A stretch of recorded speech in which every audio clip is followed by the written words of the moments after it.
महेश चोगले ने अपने समर्थकों के साथ चुनाव प्रचार में दिखाया शक्ति प्रदर्शन। बड़ी संख्या में महिलाओं का हुजूम पहुंचा। प्रचार में पहुंचे पूर्व मंत्री कपिल पाटिल ने कहा, इस बार भी आएगी महायुति सरकार। महाराष्ट्र विधानसभा चुनाव को लेकर उम्मीदवार अपना दमखम दिखा रहे हैं और विकास के नाम पर वोट मांग रहे हैं। वहीं भिवंडी पश्चिम विधानसभा सीट से महायुति से उम्मीदवार महेश चोगले ने भारी समर्थकों के साथ अपने चुनाव प्रचार की शुरुआत सेदार गांव से की। पैदल यात्रा के दौरान महिलाओं का भारी हुजूम देखने को मिला। महेश चोगले ने कहा, इस बार भी जनता मुझे ही चुनेगी। मैंने भिवंडी पश्चिम विधानसभा क्षेत्र में बहुत ही विकास कार्य कराया है। प्रचार के दौरान कपिल पाटिल ने महाविकास आघाड़ी पर जमकर निशाना साधा।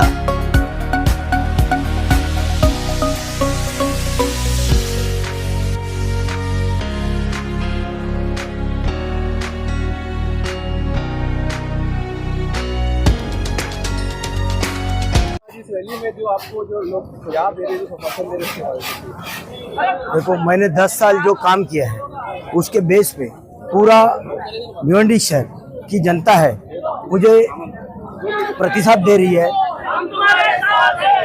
और एक अच्छा प्रतिसाद जनता का मुझे मिल रहा है। तो इसके लिए मुझे लगता है कि इस बार जो 2 बार जनता ने मुझे आशीर्वाद दिया है, ये तीसरी बार जनता का आशीर्वाद मेरे साथ रहेगा और मैं ये चुनाव जीतूंगा, ऐसा मुझे लग रहा है। सर क्या कहेंगे, महाविकास आघाड़ी ने भी 2 दिन पहले ऐलान किया है कि महिलाओं को 3000 रुपए दे जाएंगे, जिस तरह की लाटरी बहन का, उसका कितना असर देखो पड़ेगा? महाविकास आघाड़ी ने बहुत सारे प्रदेश में यह ऐलान किया है लेकिन दिया नहीं, क्योंकि ये झूठे पैमाने पे चलते। और हमारे सरकार ने ये ऐलान किया और पैसा भी लोगों के अकाउंट में जा रहा है। और इससे पहले भी आप देखोगे गोवा में भी ये योजना 12 साल से चालू है, ये दूसरे नाम पे चालू है, लेकिन ये योजना वहाँ भी हमारी सरकार वहाँ हर एक व्यक्ति को वहाँ पैसा दे रही है, जो महिलाओं को पैसा दे रही है। और आज अब मध्य प्रदेश में देखोगे 2 साल से ये योजना चालू है, वो एक अफवाह फैला रहे बंद हो रही, मध्य प्रदेश में बंद नहीं हुई, वहाँ भी चालू है। तो ये महाविकास है, विरोधक है, विरोधक कुछ ना कुछ बोल के अपनी रोटी सेकने का काम करती है, लेकिन ऐसा कुछ नहीं है। हम एक सच्चे दिल से जो महिलाओं को, मेरे माता भगिनियों को जो हमने दिया है वो कभी वापस नहीं लेंगे। एक भाई समझ के हर बहन को उसने दिया है, हमने दिया है, तो एक बहन का हक हम छीनने वाले से नहीं है। और मैं बोलता हूँ कि अगर ये लोग चाहते हैं, ये सिर्फ गुमराह कर रहे हैं और ये लोग आएंगे तो ये लोग, मेरे को लगता नहीं कि ये लोग किसको दे पाएंगे। इसके लिए मैं सबको, मेरे महिलाओं को, मेरे माताओं को गुजारिश करता हूँ, इनके चक्कर में मत पड़ो। ये कुछ ना कुछ आपको गुमराह करेंगे लेकिन कुछ देंगे नहीं है, क्योंकि इन्होंने 50 साल तक राज किया और कुछ दिया नहीं, सिर्फ गरीबों को यूज किया है। लेकिन हमने 10 साल में सब कुछ जितना देना चाहिए उतना दिया। आपको पता होगा कि राजीव गांधी बोलते थे, मैं 100 रुपए बेचता हूँ तो मेरे गरीबों के अकाउंट में 15 रुपए जाता है, तो 85 रुपए राजीव गांधी के टाइम पे कहाँ जाता था? तो ये खाने का काम करती है वही सरकार, उनकी सरकार, और उनके सरकार पे ही क्लेम किए। तो ये आम आदमी का पैसा ये खाने के पीछे लगेंगे, गरीबों को देने के पीछे नहीं लगेंगे। तो इनके बहकावे में मत आओ। और मैं बोलता हूँ कि हमारे सरकार को एक ज्यादा से ज्यादा वोट देके उनको चुना दें।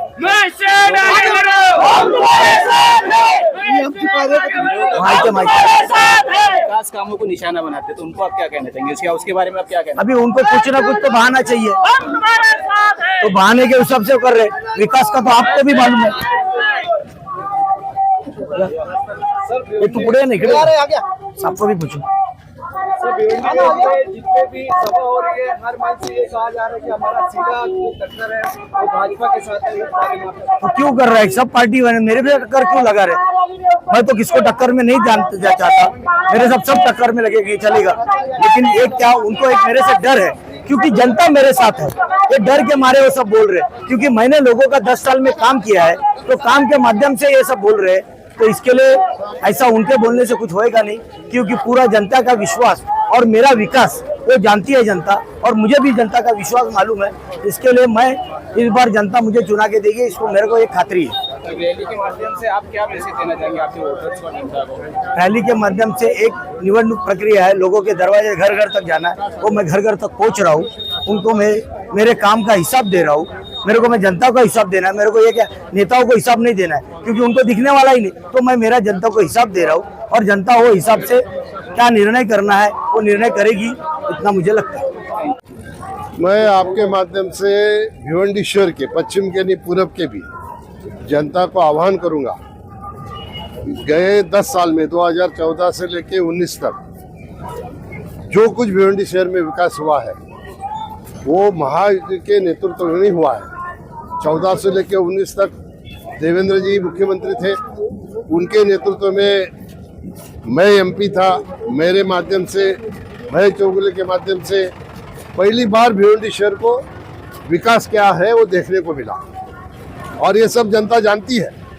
इससे पहले 56 साल जिनका राज था, उनके एमपी रहते थे, उनके एमएलए रहते थे, उनके कब्जे में ही महापालिका रहती थी, लेकिन विकास के नाम से कुछ काम यहाँ पे देखने को नहीं मिलता था, क्योंकि लोग भावनाओं में बह के वोट करते थे।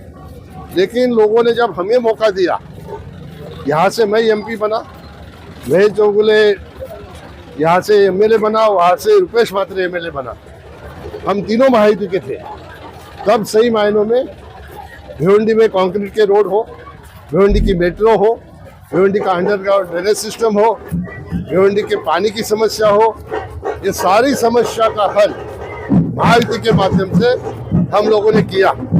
इसलिए भय चौगुले यहाँ पे तीसरी बार खड़ा है। मुझे पूरा विश्वास है कि भिवंडी की जनता भावनाओं में बह के वोट नहीं करेगी। भिवंडी जनता फिर से एक बार विकास को वोट करेगी, कमल के सामने का बटन दबाएगी, धनुष्य के सामने का बटन दबाएगी और यहाँ से भय चौगुले और पूरब से संतोष शेट्टी को भारी वोटों से जिता के फिर से एक बार जो विकास हमने किया है वो विकास को आगे बढ़ाने के लिए हमको आशीर्वाद दें। और क्या कहेंगे कल ही के दिन महाविकास आघाड़ी के जो सरकार है और जो आमदार लोगों ने महालक्ष्मी योजना के तहत लोगों को 3,000 रुपये महिलाओं को देने का वादा किया और फ्री बस सेवा, तो क्या लगता है इससे इलेक्शन में उसका फर्क पड़ेगा? ये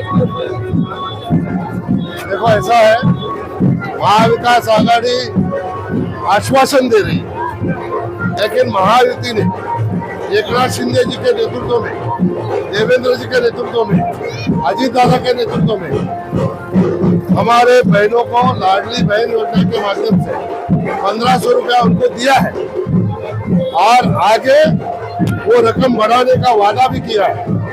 तो हमारी बहनों को पूरा विश्वास महायुति के हमारे तीनों नेताओं के ऊपर है, उनको भरोसा है फिर से एक बार महायुति को हम लोग जिताएंगे और जो लाडली बहन योजना के माध्यम से उनको जो 1500 रुपया मिल रहा है वो 1500 रुपये में बढ़ोतरी करने के लिए वो आशीर्वाद देंगे।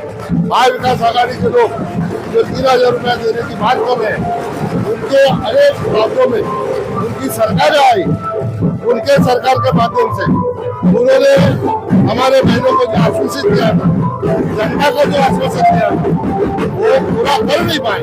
इसलिए महाविकास आघाड़ी के नेताओं के ऊपर जनता और हमारी बहनें ये विश्वास नहीं करेगी और महायुति के हमारे उम्मीदवार यहाँ से भय चौगुले के जिताने के लिए हमारे तीनों नेता एकनाथ शिंदे जी, देवेंद्र जी और अजीत दादा जी के नेतृत्व में फिर से एक बार महायुति की सरकार बनाने की अपना योगदान देंगे। धन्यवाद।